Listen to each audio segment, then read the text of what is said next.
Welcome to California Edition. My name is Brad Pomerance. I'm glad you're with us today. On this episode, we'll be speaking with Bob Huff. Mr. Huff is the Republican leader in the California State Senate. Then we will be joined by Michael Touhey, who is the mayor of West Covina. And then we'll be speaking with Ara Narajian. He is a council member in Glendale and a member of the MTA board. But first, Mr. Huff, thank you for joining us. We appreciate it. I want to speak with you about what some have called is a great victory, and that deals with pension reform. I've heard folks say that it's a great first step. I've heard folks say it didn't go far enough, it was a waste of time. Where does Leader Huff come down? It wasn't a waste of time. Okay. I think it was a great step forward. I think it was a great missed opportunity. You know, last year, Republicans were dialoguing with the governor, trying to come up with pension reform. Everybody realized, you know, we couldn't support this $100 to $500 billion underfunded pension system we had. And so we were trying to work on that. The governor did 12 points. We put it into writing, couldn't get the Democrats to get traction. I need to interrupt you because Please honestly, that move was, and I've said this before, pure brilliance. And how often do the Republicans in Sacramento engage in pure brilliance? We've talked about this before. I mean, you literally took the Democratic governor's plan, word for word. You didn't change a comma, you didn't change a dot or a cross, and you submitted his 12-point plan. Yeah, I mean, we didn't think it was perfect, but it was a great plan, all things considered. And so that became the starting point, though, and where we ended up was only half of what we started. We had 12 points, we ended up about 6.5 points. Okay, so let's talk about where you ended up, because one point that I understand that is seen as a victory for those that are trying to rein in pensions is by 2018, local governments will be required to bargain with their units so that employees and employers pay 50% of the contribution. What do you think of that one point? I think it's good, but I think what's going to happen the way it's worded is the employees will bargain for more money so that then they can pay their share, and you know, 6 of one, half dozen of the other. They're still going to pay, but it takes the public off the hook for having to support it. At the same time, I do want to get a sense from you about the pension cap, because you know, we heard this parade of horribles from Bell and other cities where folks were making, you know, huge sums of money, and as a result they were able to pension a huge sum of money. Because if you're making $1.5 million like the city manager of Bell was making through a series of commissions, you can pension a high amount. But now there's a cap that's set at basically $132,000. Yeah. Is that a positive first step, or also kind of middling halfway? Well, I think it's a positive first step, but keeping in mind those that are making more can still negotiate something that is, you know, money into the system. Maybe it's 401k on top of that, because what they're talking about here is just on the defined benefit. That's a cap on that. I have to talk about 401k because that had been seen for many as kind of the panacea of bona fide pension reform. And even Governor Brown had in his 12-point plan a hybrid system whereby employees, was it they had an option to join the 401k plan, or it was part of the plan? It was part of the plan, and that's something that Orange County is doing. It's something I believe the state of Washington is doing, something federal government's done for 20 years. You know, where you have, you're basically shifting the liability from the state or the government to the individual, but they also have more opportunity. If you have a 401k, it's more portable. You can take it with you to another system easier. But that is not in the current plan. It is not in the current plan. What happened? Well, those that are in the unions prefer defined benefit, wouldn't you? You can look at a, you know, at a sheet and see exactly what you're going to get after 30 years or 25 years. Although there's an upside, you could make more. You could make less. You could make less. Could make less. They were focusing on the less. So we also saw that the retirement age is moving up. It depends on whether you're a safety or non-safety officer or worker. What do you think about that? I think it has to move up. You know, I was hearing a presentation recently because of we're living longer, bottom line. And so we're healthier longer, we should be working longer. And so when we have healthy people retiring in their 50s and then we're supporting them until they're 90, that's a lot of risk that goes shifted to the public sector to pay for this retirement. I do want to talk more broadly about what we face with pension obligations, because everything I just spoke of and we just spoke of is on a go-forward basis. There is a law in place which says that if you want to look backward to change pension benefits, you have to give an accompanying offset. And so all the savings are going forward. We don't see savings today, or at least Right. they're minimal. So I guess we got to start somewhere, but what do we do today? I think we really ought to have something with every new hire saying that we can reach back and change your pension. That's what the private industry does often. We don't do it at the state. So we have a contractual agreement to support what they have going forward when they hired. So those that were hired 20 years ago, they've got a contractual agreement. Now there's a way to penetrate that on very specific cases we have learned, but it's very difficult to do that. It would go to the Supreme Court. So we just got to be careful on that. But unless we start now, we're going to really be paying through the nose down the road as well. So this pension reform we got as a first step, it didn't nearly go far enough. So where should we go in your mind? What do we need to do next? Well, that was a part of it there. We need to revisit the ages and bump that up. The hybrid is absolutely, I think, where we have to get. And we ought to model it after the federal model. I think what they were trying to do is build to about a 75% level of what somebody was earning. You know, we have some people now making almost what they were making when they were working. So, you know, Social Security becomes the anchor of that. Half of our public employees aren't even in the Social Security system. So that becomes a part of it. Well, just because government opts themselves out. By the way, we state legislators don't have a pension. I just want to be clear on that. Which that's a whole other story. I have said on the record is unfortunate, but that was part of term limit reform. Right, exactly. But so you have, if you could reach to 75% in Social Security is the bottom part of that, then everybody's in the same system together. Then you have this defined benefit on top of that and that 401k. So all of them together working, get you to about 75%. Let me ask you this. We know that the private sector is pulling back on benefits. They're eliminating pensions. Many do have 401ks, but they're not as generous as before. Is it time to start looking at whether government should even provide retirement benefits? I think we want to take care of our government workers. We just can't take care of to the point that everybody else is working every day of their life to support those that are on the government. It's just gotten out of balance. I think that's the best message. The flip side, though, is that we know that for many years the private sector was paying their employees better than the public sector, but what the public sector had to offer was better benefits. But if all of a sudden the public sector benefits aren't looking as attractive, is the state, local governments at risk of losing that edge, and therefore they can't attract those that they would like to hire?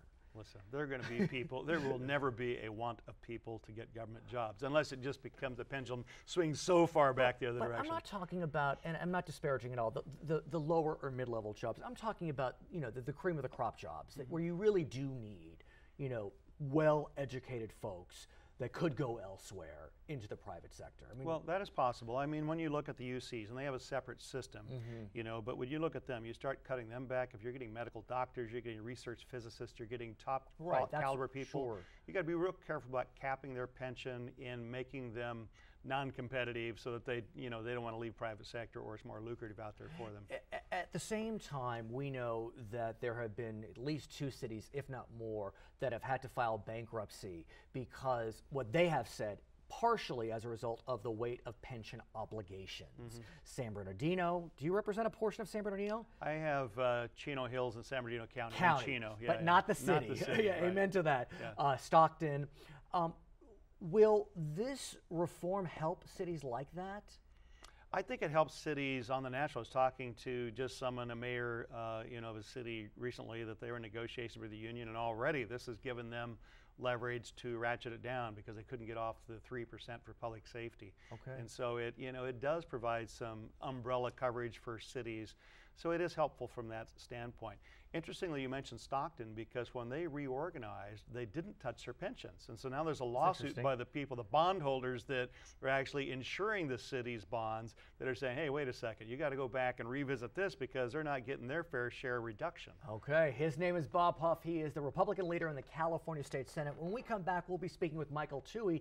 He is the mayor of West Covina. We'll get his take on pension reform. I'm Brad Pomerance. We'll be right back on California Edition.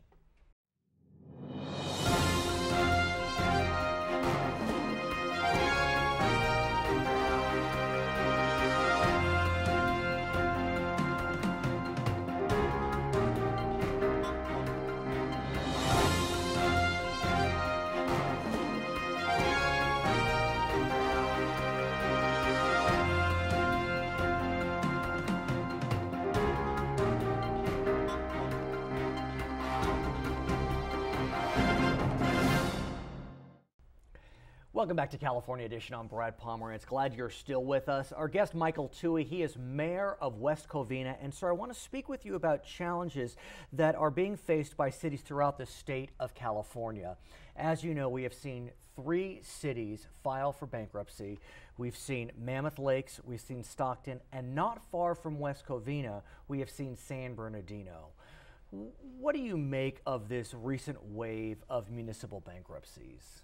I think it's very challenging out there due to some of the state takeaways and the effect on the economy too. Both together have created some catastrophic type situations. And let's talk about one of the state takeaways, which is redevelopment.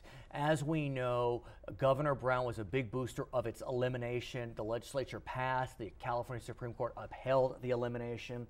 Mayor Patrick Morris of San Bernardino has said on the record that one of the reasons his city had to file bankruptcy was that very elimination. So in West Covina, how has the elimination of redevelopment impacted your city? We've had to go out and create some more elimination of vacancies that we've had, and we had to lay off so far 8 employees. We're down from what we were at one time. We're down 29%. In our labor pool, which has helped us cope with what redevelopment has done. I was just with Pat Morris approximately 2-3 weeks ago. Right. How's he doing? Poor man. He says they're going through a lot. We've been through it. We're not at that level, but I understand they're just trying to open up businesses and cut. And you mentioned employees, and no doubt for any city, employee compensation is one of the most significant line items in a municipal budget. Mayor Morris has said that employee compensation was quite a challenge, and he also zeroed in on the issue of pensions, that the weight of pensions was really painful for his city. How does West Covina handle the challenge of pension obligations?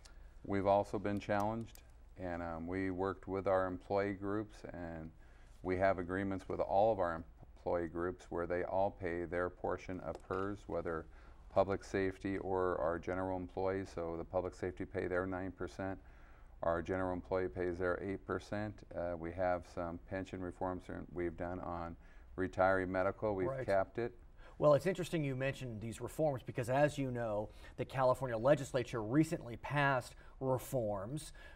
Will they apply to a city like yours that participates in PERS, or do you have your own system in place?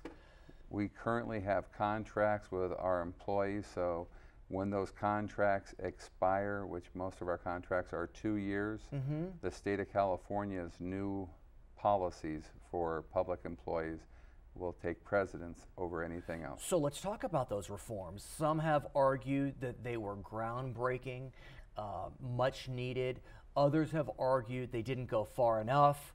Some have said at least it's a first step. Where do you come down? Our current employees pay more and have been more responsive with the city than what the state of California has proposed. Oh, the really? state of California proposes you pay up to half of your PERS cost. Our employees pay 100% of their PERS portion. So we're ahead of them. So the one point where we've heard a lot of consternation on the pension reform debate has been that the California pension reform plan dealt not one bit with medical costs, both current and for retirees. How does that impact a city like West Covina? West Covina, again, our employees have agreed to cap our retiree medical, and I believe that's going to help us in the future years. But I think it's very important first steps, and I mean the credit goes to the union groups who worked with us to reach those compromises as a team to limit the amount of potential more layoffs. But why is it in your mind that West Covina, as an example, has been able to bargain in good faith and to a result that was beneficial for both sides, and yet some cities just can't get there? I believe most cities are getting there, and I think, again, the individual cities, I don't know about the state, most of our local cities around us have done it working with their employee groups, and I think everyone's on the right step. We're trying to create long-term viability for the city, which is important to the employee too. We've told them if the city's not viable, right, neither is your job. At the same time, a city not far from West Covina, Compton, is on the verge of bankruptcy. As we speak today, we know that Standard & Poor's has announced that they will not be rating Compton's bonds, possible shenanigans in financial auditing. We know the school district in Englewood has now gone through a takeover by the state of California. I mean, it's getting dicier and dicier as we speak. What do you make of the future when you see what's happening with Compton, Englewood Unified? We have a balanced budget right now in the city of West Covina. We have some new retail coming online. We're coming back, and like I said before, in spite of the state of California, we're going to bring ourselves back and prosper. The other cities have to tighten their belt. A lot of them are. I know many of the elected officials in Compton, both Compton and Compton Unified School District. I know Mackay was on your yes, he was. program. Mackay Lee, yes. And I just think they have to do their best. A lot of them are doing their best, and I think we're happy with our ratings currently in the city of West Covina. Our ratings, we have $12 million in cash reserves and $28.5 million in overall general fund reserves. I want to go back to San Bernardino because I think the nail in the coffin for that city was the housing downturn over the last few years.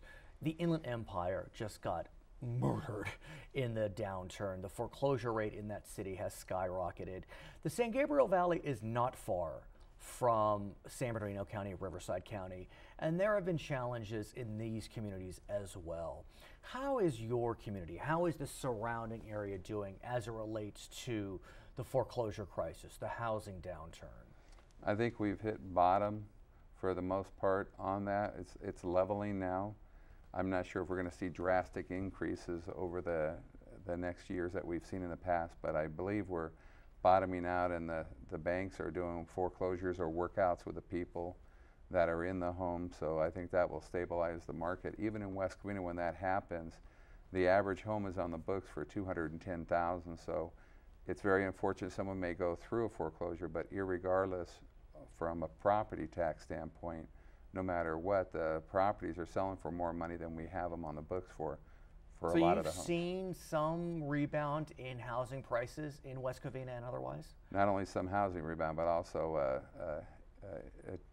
an increase in our home sales. The average price, property tax that comes to the city is increasing. Commercial, we have probably $300 million in new projects coming online. We just sold one of our malls. This is huge news. Oh, it's great for us, and we're very excited. Had we not had what happened with redevelopment, our redevelopment agency would be super, super healthy with the new news is going on. Eastland sold. Eastland went from on the books at $45 million. It sold for $125 million. So that one project increased our property tax base $80 million. Let's go back to redevelopment because I want to get a sense from you what tools you now have to lure private interest into your community. I mean, redevelopment was, really was a terrific tool for cities. I mean, tax incentives and tax breaks, and you were able to cobble property together. What do you have now? The best thing we can offer people willing to build in West Covina is trying to get them through the process, so we can get you through as fast as possible. We were voted the most business-friendly city in the County of Los Angeles in 2011. They're getting ready to have the award show again. Congratulations. And I think some of that, because time is money. If you hold people up, we will hold your hand through the process. We assign one person to you, so they take your project from the cradle to the opening in West Covina, and that too is how we try to be more successful that way. We also have some job creation money. 108 funds. Enterprise zones? Not enterprise zones, 108 funds, community development, block grant money, Federal. 108. Absolutely. Right. So if you create jobs, we can give you some money. His name is Michael Touhey. He is mayor of West Covina. My name is Brad Pomerance. We'll be right back on Charter California Edition.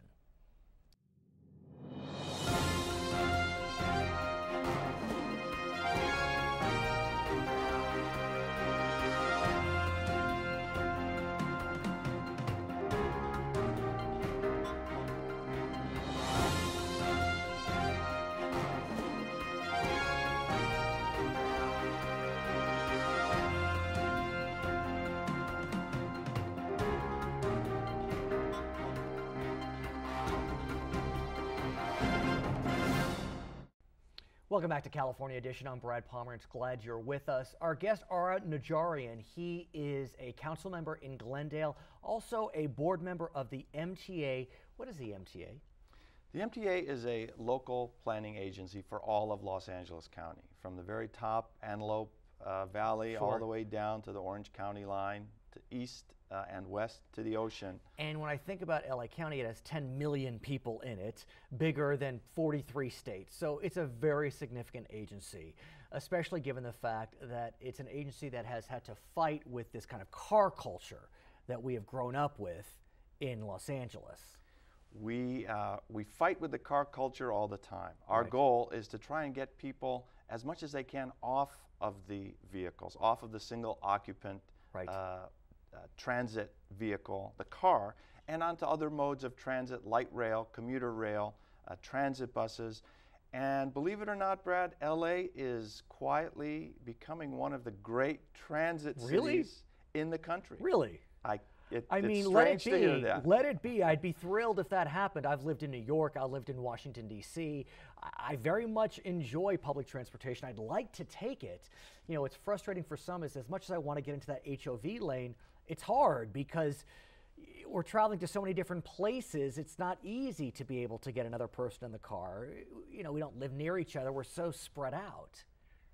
We have a solution for that. And it's one of our new ideas. It's called the demand pricing for the Tell me about for those lanes. I think London has that, if I'm London correct. has that? Right. So basically we've got the carpool lane that typically you can't get into unless you've got another person in the car.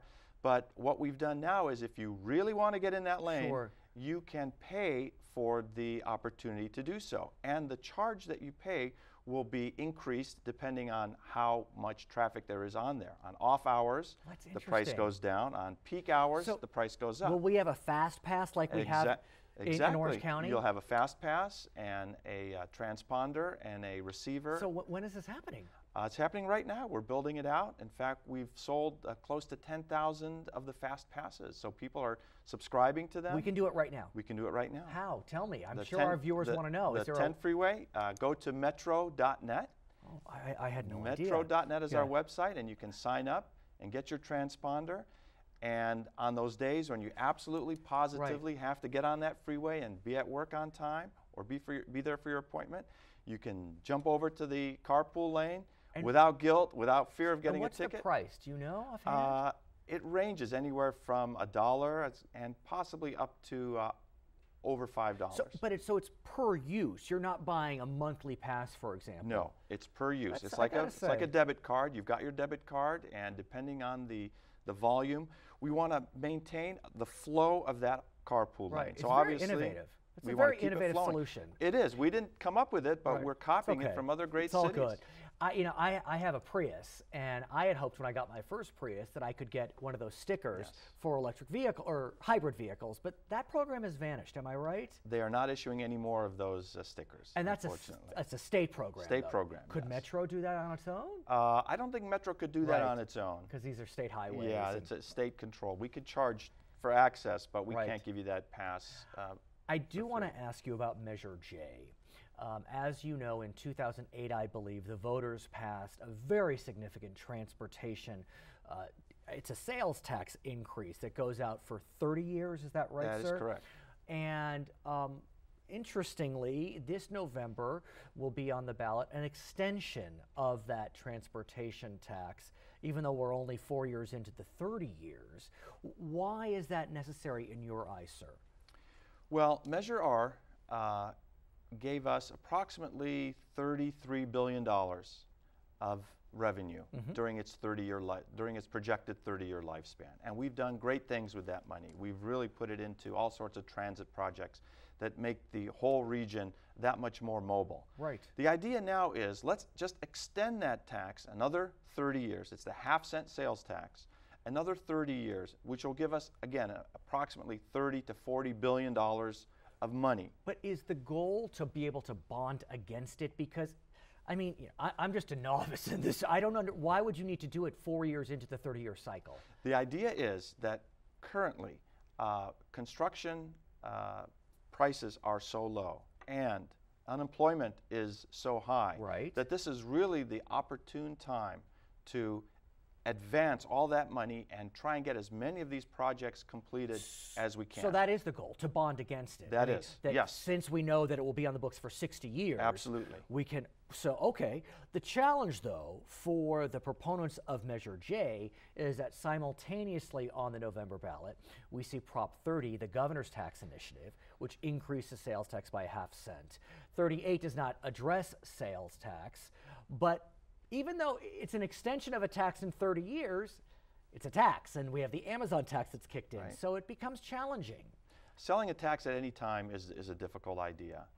Polling, however, shows us that we're above the 2/3 threshold that we're going to need for that. And the only difference that I can say is that people have seen some of the projects come on board, the Expo line, right. The Red Line extension that's going on, the Gold Line in Pasadena that's currently being built out to Azusa, and all these great projects that are being funded, that are being put on the table on the map of Southern California, and it's specifically dedicated. And hopefully they trust the MTA. That's a big, you know, sure. Say no more, but right. Hopefully they trust the MTA and their elected officials to monitor and to administer those funds judiciously. What about Mayor Antonio Villaraigosa's plan of Los Angeles, of course, for what we knew as 3010, where he was seeking to go to the federal government so the federal government would advance the dollars that the city or the county would get over 30 years in 10 years so we can spend the money more quickly? Measure J is very much wrapped into the 3010 plan. Okay. It developed into the America Fast Forward. So our idea, the mayor's idea from LA, has gone nationwide and was accepted in Congress. So the idea is advancing money. The key, however, is that the local entities, the regions or the states or the cities, have to kick in some of their own money. It's not just a freebie that they're going to toss out. But the idea is that, hey, that's right, you guys have your revenue stream coming in, and we're going to advance you that money either at no interest or low interest and help you get your projects on the board quicker. But Measure J takes part in that. Is that a federal plan, or are you going to bond with traditional bonding entities? Well, Measure J is the extension of that. The federal funding will certainly come at a lower interest rate than your typical open market bonding. So we prefer to get it from the federal government, either at low interest or no interest. If we have to, though, we can certainly bond against it in a typical revenue stream. But I guess what I'm trying to figure out is, does Measure J, if passed, make it easier for the county to seek federal funds at this lower interest Absolutely. rate? Absolutely it does. It sets us head and shoulders above any other area, any other region, and it shows the commitment of our residents towards the mobility of its region. And the government, the feds, can't ignore that. They say, you know what, you are stepping up to the table, and we're going to assist you in doing that. So as you speak with folks in Glendale and LA County, is there an acknowledgement or recognition that Measure J is even on the ballot, and how its passage, as you would describe it, would benefit the county entirely? The education campaign is ramping up because it seemed to have come on pretty late. It has. And there's a lot going on. We've got a presidential election going on and all our congressional elections, some local elections as well.